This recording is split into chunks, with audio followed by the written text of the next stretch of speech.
isso, porque aqui a gente costuma falar muito sobre a nova advocacia, né? A gente cita muito o autor estadunidense chamado Richard Susskind, né? Isso. E tem um livro dele fantástico, é Future Lawyers, né? Não, acho que é Tomorrow Lawyers. Tomorrow Lawyers, né?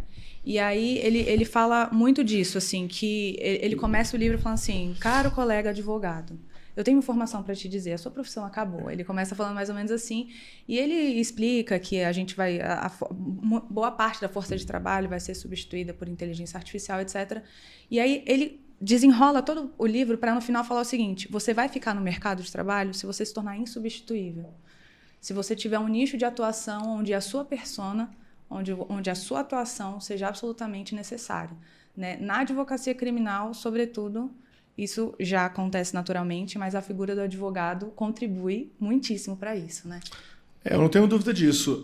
Eu confesso que eu desconheço o livro e fiquei até curioso por lê-lo para entender o que ele está querendo dizer, porque dentro da perspectiva da advocacia criminal, isso para mim não faz muito sentido. Eu entendo sim que se a gente colocar essa realidade, essa perspectiva dentro de uma lógica assim, de advocacia de massa, a gente está até falando sobre isso.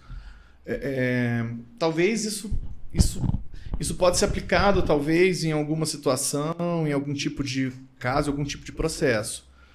Mas generalizar dessa forma, sobretudo para a advocacia criminal, alguns ramos do direito público, e até alguns processos mais complexos de direito privado, de empresarial, de arbitral, eu acho uma afirmação tanto quanto complicada.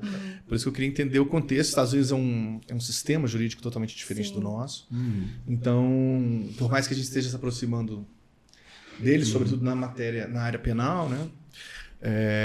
Eu queria entender o que ele quis dizer com isso, porque eu não consigo ver essa realidade. Confesso que eu não consigo ver essa realidade.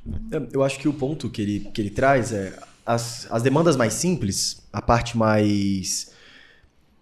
o trabalho de braço mesmo, que a gente acaba tendo que fazer, tudo isso vai ser uma demanda que vai ser suprida pela inteligência, pelo sistema.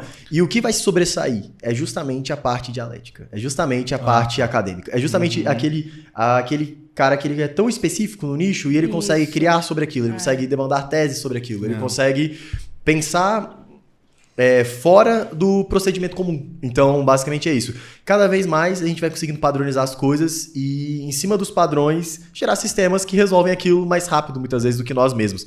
Então, talvez a nossa carga de capacidade, sei lá, quantidade de... Em vez de eu ter 20 estagiários, talvez eu precise ter 3. Não sei. Talvez, eu acredito que o movimento, sem ser muito utópico, né? Porque a galera, quando a gente é muito... Eu sou um grande entusiasta da parte tecnológica, né? Mas...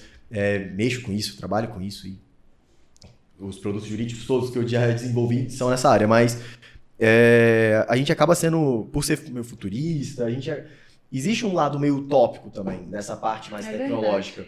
E um pouco antes aqui nos bastidores a gente estava conversando sobre como é importante a gente conseguir entender aquilo que já foi construído até o momento, para que a gente consiga construir a partir de um teto e não tentar reconstruir algo novo, porque você pode inovar. Mas não adianta eu pegar anos e anos de caminhada, de tradição, e que construíram algo e tentar crescer a partir de um lugar que foi criado do zero. Tipo, isso não é a maneira mais inteligente. Então, quando você lança a mão sobre aquilo que já foi feito e honra isso de uma certa forma, eu acredito que quando soma essas duas coisas, existe um potencial muito, muito grande. E quem vai se destacar? Aí, nesse ponto, talvez eu concorde com que estou mais inteirado com a parte tecnológica, com o Richard, que provavelmente são aqueles que conseguiram, na sua atividade, se tornarem insubstituíveis pela qualidade pela capacidade intelectual, pela capacidade de criação, pela capacidade analítica, seja pelo tato com o cliente, seja pelo relacionamento,